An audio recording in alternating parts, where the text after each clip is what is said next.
নমস্কার ভিউয়ার্স, আমি অর্ণব শাহ। আপনি দেখছেন অর্ণবস ভিউ।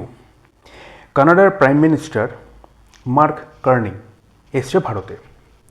এই কয়েকদিন আগেই এই মার্ক কার্নি কিন্তু ভারত ঘুরে গেছে, কিন্তু হঠাৎ আবার আসার কী প্রয়োজন হলো?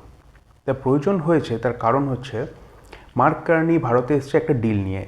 ডিলটা হচ্ছে ইউরেনিয়ামের ডিল, $2 বিলিয়ন ইউরেনিয়াম ডিল। অর্থাৎ $2 মিলিয়ন ভারত ইউরেনিয়াম কানাডার থেকে ভারতে আনছে। কিন্তু কানাডা কয়েকদিন আগে আপনারা দেখবেন যে জাস্টিন ট্রুডো যখন ছিল, কানাডার সঙ্গে ভারতের সম্পর্ক কিন্তু একদমই ঠিক ছিল না। সেখানে নির্ঝরকে খুনের অভিযোগে ভারতকে কিন্তু বহুবার দোষী করা হয়েছে এবং ভারতের গভর্নমেন্টের উপর সেই দোষ চাপানো হয়েছে, যদিও ভারত প্রতিবারই অস্বীকার করেছে। কিন্তু হঠাৎ কী হলো যে মার্ক কার্নি এইভাবে সম্পর্ককে আবার আগের মতো করে জোড়া লাগানোর চেষ্টা করছে? এর কারণ হচ্ছে মার্ক কার্নি বুঝতে পেরেছে যে ভারতকে বাদ দিয়ে কিন্তু বিশ্ববাজারে কিন্তু টিকে থাকা খুব কঠিন। কারণ ভারত যেভাবে এগিয়ে যাচ্ছে সেটা কিন্তু যদি ভারতের সঙ্গে এক্ষুনি কোনো পার্টনারশিপে না যাওয়া যায়, ভবিষ্যতে গিয়ে কিন্তু ভারতের সাথে তাল মিলিয়ে চলাটা খুব কঠিন হবে। এটা হয়তো মার্ক কার্নি ভেবে রেখেছেন। ভারত কি কানাডা বা আমেরিকার অর্থনীতির কানাডার অর্থনীতির যত অনেক এগিয়ে আছে ভারত, কিন্তু আমেরিকান অর্থনীতি বা চাইনিজ যে ইকোনমিক গ্রোথ, তার সাথে তো ভারত তাল মিলিয়ে চলতে পারেনি। কিন্তু ভারতের সাথে কেন করছে? তার কারণ কানাডাও চায় ডাইভার্সিফিকেশন। বাট ডাইভার্সিফিকেশন বলতে আপনারা জানেন যে কানাডা এবং ইউএসএ দুটো পাশাপাশি দেশ, এবং কানাডা বিশেষভাবে আমেরিকার ওপর কিন্তু নির্ভরশীল। এবং আপনারা যদি ম্যাপটা দেখে থাকেন ঠিক করে, কানাডার ম্যাক্সিমাম সিটি আমেরিকার বর্ডারের ধারে কিন্তু গড়ে উঠেছে। কানাডা বিশাল বড় একটা দেশ, তার গুরুত্বপূর্ণ শহরগুলো কিন্তু আমেরিকান বর্ডারের কাছে। তার কারণ কানাডা সারাটা বছর বা সারা দশক ধরে আমেরিকান গুডস এবং আমেরিকান প্রোডাক্টসের ওপর নির্ভরশীল। সেটা স্বাভাবিকভাবে মেক্সিকোও তাই। কিন্তু ভারতের সঙ্গে কানাডা চাইছে একটা ডাইভার্সিফিকেশন হোক। কয়েকদিন আগে চায়নার সাথেও তারা গেছিল একটা ডিল করতে, কিন্তু আমেরিকা সেখানে কিন্তু রাজি হয়নি। আমেরিকা যখন কানাডাকে বলেছে যে এই ডিলটায় তারা রাজি নয়, তখন কানাডা কিন্তু চায়না থেকে সরে এসছে। কিন্তু চায়না কিন্তু এই সমস্ত জিনিসটাকে কিন্তু ভালোভাবে লক্ষ্য করছে যে কানাডা কি করছে, এখন বিশ্বে কি করছে। তারা দেখছে যে চায়নার পর তারা এসছে ইন্ডিয়াতে ইউরেনিয়াম ডিল নিয়ে। অর্থাৎ এই 10 বছর ধরে ইউরেনিয়ামের যে ডিলটা হবে, সেখানে ইউরেনিয়াম কানাডা থেকে আসবে ভারতে। এবার একটা জিনিস বলুন, ইউরেনিয়ামটা কি? ইউরেনিয়াম একটা তেজস্ক্রিয় পদার্থ। ইউরেনিয়াম নিয়ে ভয়ঙ্কর সমস্ত অস্ত্র বানানো সম্ভব।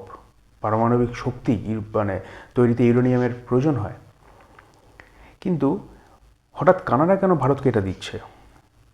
কানাডা এই ধরনের যে সমস্ত ইউরেনিয়াম আছে, এইগুলো কিন্তু দিত কিন্তু ইউরোপিয়ান দেশগুলোতে, আমেরিকাকে, এবং ইউরোপের আশেপাশের যে সমস্ত দেশগুলো ছিল সেই সমস্ত দেশে কিন্তু সরবরাহ করতো, যেগুলো কিন্তু অ্যাকচুয়ালি বলতে গেলে যাদের বন্ধুসুলভ দেশ তাদেরকে দেওয়া যায়। আদারওয়াইজ কিন্তু এই ধরনের তেজস্ক্রিয় পদার্থ যে কোনো দেশের সাথে কিন্তু ডিল করা সম্ভব নয়। আপনি চাইলেই হঠাৎ করে গিয়ে নর্থ কোরিয়ার সাথে এই ডিলটা করতে পারবে না, কারণ নর্থ কোরিয়াকে বিশ্বাস করা যায় না। সেই কারণেই কানাডা কিন্তু ভারতের সঙ্গে এই ডিলটা করেছে, কারণ ভারত অনেক বেশি রিলায়েবল, ভারতের সাথে এই ডিলটা করা যায়।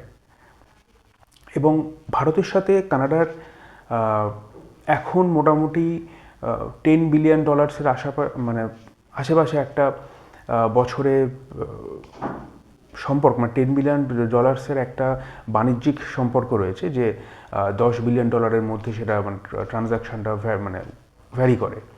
কিন্তু এইটা মার্ক কার্নি এবং ভারত দুজনে মিলে 2030-এর মধ্যে, আর 3-4 বছরের মধ্যে এটাকে $50 বিলিয়নসে গ্রো করানোর কথা ভাবছে, যাতে এই $10 বিলিয়নটা $50 বিলিয়ন চলে যায়। আচ্ছা, 2012-তে কিন্তু চায়না এবং এই কানাডা এই ইউরেনিয়াম নিয়ে কিন্তু ডিল করেছিল, কিন্তু সেই ডিলটা কখনো সম্ভব হয়নি। চায়না এবং ওই কানাডার সাথে কিন্তু ইউরেনিয়াম ডিলটা অলরেডি হয়ে গেছে একবার, কিন্তু সেটা খুব একটা বেশি এফেক্টিভ নয়। তাই চায়না তার গ্লোবাল নিউজ, তাদের যে নিউজ আউটলেট আছে, সেটা দিয়ে কিন্তু বেশ ভালোভাবে নজর রেখেছে যে কানাডা কী করতে চলেছে।